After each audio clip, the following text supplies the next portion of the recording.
నాగమణి, జడతో నాకు మీద నాట్యం చేస్తున్నావు. నువ్వు చాలా చిలిపిదావు సుమి.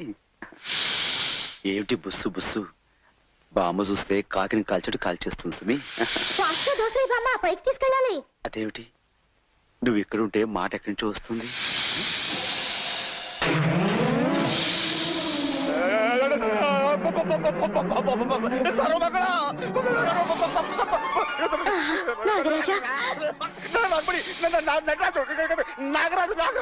నాగరాజా, శేషు, ఫణీంద్ర, నాగేశ్వర, సుబ్రహ్మణ్య. నీ అష్టోత్తరం ఆపి నాకు కష్టాలు గట్టెక్కించుతాయి. కథలకు అది కాదు బామ్మ. నాగరాజు వచ్చాడు. వారింటికి నాగరాజు వచ్చాడా? తండ్రి నువ్వు కదలకు, అలాగే ఉండు. నీకు పూలు కనిపిస్తాను తండ్రి. పసుపు నీళ్లు, పూజ సామాన్లు పట్ల వెళ్ళు వెళ్ళు వెళ్ళు వెళ్ళు. అమ్మో, వీడు చేసే హడావుడు చూస్తుంటే పావులు పొట్ట మీద పెట్టి గుడి కట్టేలా ఉన్నారు. ఏంటి బాబా, ఏమైంది? దీన్ని చేత్తో తీసేసి కాపాడరా. ఎవరు? నేనా? చేత్తోనా? అయ్యి బాబోయ్, ఇది తిరిగిందండి తండ్రి. ఉండండి, నా వల్ల కాదు బాబు.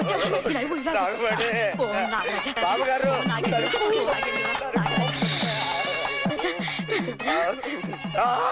బాబు చాలా అదృష్టవంతుడివి. నాగరాజు మీద నీ మీద పడింది. నీకు రాజయోగం ఉంది బాబు. అందుకే మా అమ్మాయి నీకు ఇచ్చి పెళ్లి చేస్తాను. పెళ్లి తర్వాత ముందు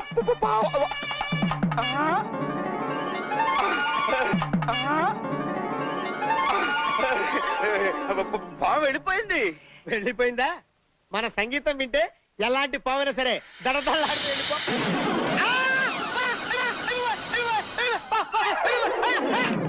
నాగరాజా, భయపెడితే భయపెట్టావు గాని కాదు కాదు అనుకున్న మా గురుడికి పెళ్లి కుదిరిచ్చావు. నమస్తే తండ్రి. నీకు కొబ్బరికాయ కొడుతున్నాను.